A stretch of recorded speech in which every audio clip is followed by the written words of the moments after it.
Chapter 20. All right, guys, chapter 20, late harvest. Let's look here at the reading notes at the top of your workbook on page 48. I need you to follow along in your workbook. Make sure you are there. Harvest moon, that is the full moon that occurs nearest the autumnal equinox. The autumnal equinox is when it officially turns into fall or autumn. So the full moon that's closest to that is called the harvest moon. So it's a full moon around the time of autumn. The next one, hogshead. Wow, it's a large barrel or cask with a capacity ranging from 63 to 140 gallons. All right, let's talk about that. A gallon, think of a gallon of milk, okay? So if you put together 63 to 140 of those, it's a big barrel. It's a big container. That's called a hogshead. Why? Well, maybe it'll tell us in the book. We'll have to find out. The next one is a poultice. That's a funny word, isn't it? Poultice, a soft, moist pack of medicinal herbs applied to a wound to aid in healing. If you've got a boo-boo, you can go get a nice pack, right? But this, a poultice, has some herbs and some other things in there that would probably like antibacterial kind of things serving the same purpose so that it would get better faster. That's a poultice.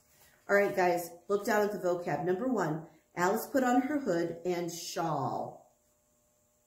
Do you know what a shawl is? Maybe some of you girls have worn it. It's a cloth worn as a head and shoulder covering. Let's make it a little shorter. A cloth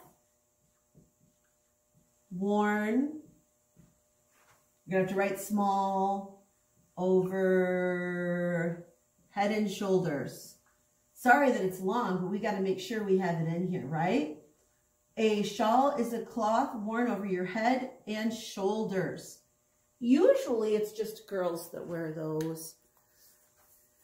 Alice here, Alice Almanzo's sister, was the one who wore it there. So a cloth worn over head and shoulders. That is a shawl.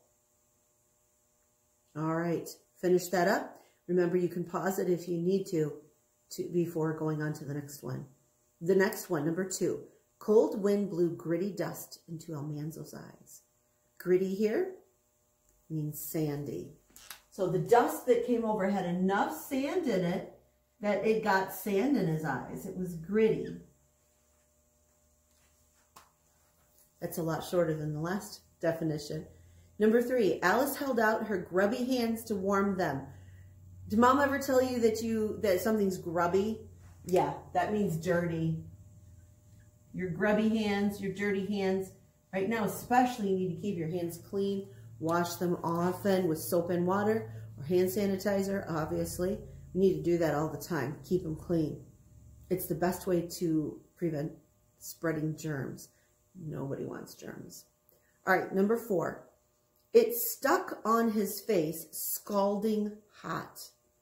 If something is scalding, it is hot enough to burn. Hot enough to burn.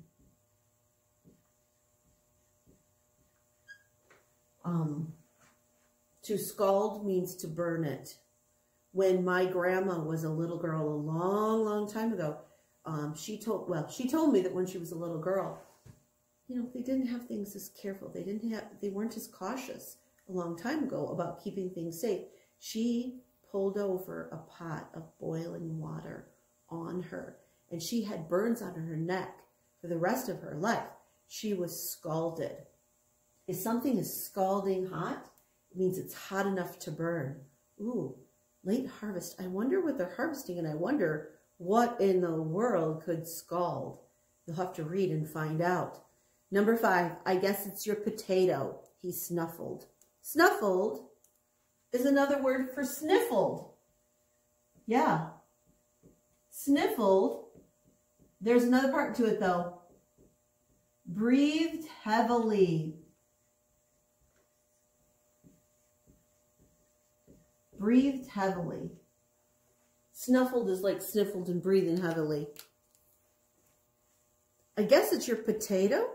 Do you think maybe the scalding hot has something to do with a potato? I want you to read the chapter and find out. You're going to read chapter 20 right now. When you're done reading it, by whatever means you do, I need you to come back because I need to give you some instructions on what to do on the rest of this workbook page. All right, so I'll see you in a few minutes.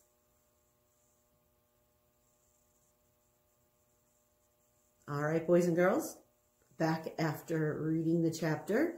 Comprehension questions, let's talk. Explain why the perfect apples are picked, hauled, and stored very carefully. Why are they taken care of so carefully? Why are they so picky? Well, if one apple is bruised and rotting, what does that do to the other ones? It causes them to rot too, right? One bad apple could spoil the entire crop.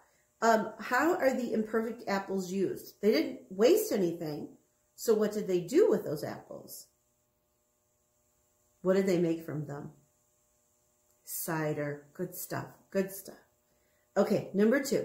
Why is Father in a hurry to harvest potatoes? Why does he want to do it fast?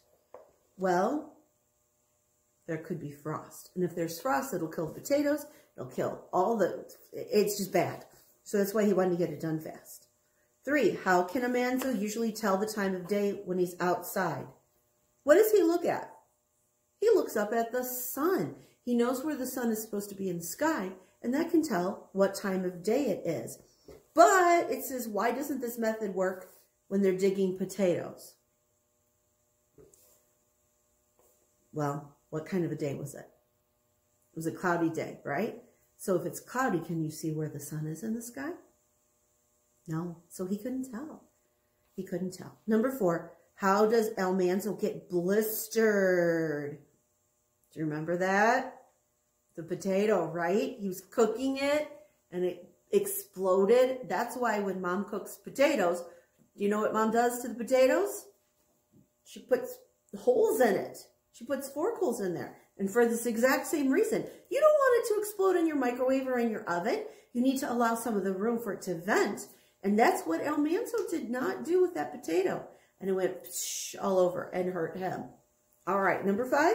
Why does Almanzo insist on sharing the remaining potato with Alice? Well, he felt guilty. He felt selfish, didn't he? Because he was by the what? By the fire while Alice was working. All right, guys. Now, you have an assignment. I need you to look at page 49. On the bottom of 49, the enrichment. Quotation review. How good is your memory? For each of the following quotations, write the name of the person who said it. Look up the answer in the book if you need help. Now, we are at the end of chapter 20. Tomorrow, you're going to be doing the vocabulary lesson. But I need you to also do the bottom of page 49. This is required. You need to do it. So what you're going to do is find out who said it. You need to find out who said it. You can use your answers more than one time. That's totally fine. Give it a good try, and we'll go from there. Now, tomorrow, you are going to, I want you, before you begin doing anything else, I want you to look at page 52. On page 52, it is the vocabulary review. You will not be reading a chapter for tomorrow's lesson. Instead, you are going to look through and you are going to put the page number where you found that word in chapters 11 through 20, and then you are going to put the correct definition on 1 through 25 over by the definitions. Guys, I need the page numbers to go by the word. Make sure you write the page number where you found it in your workbook by the word. Not in the Farmer Boy book, but in the workbook. Make sure you write that in so that you can do it correctly. That's another reason, another way I know if you're actually doing it. And I need you to finish those things up. So again, today finish page 49 at the bottom, the enrichment, who said it. And then tomorrow, I want you to do page 52, writing the definition and the page number. If you need a reference, look back at the chapter, the quiz 1 review. You can see how to do that.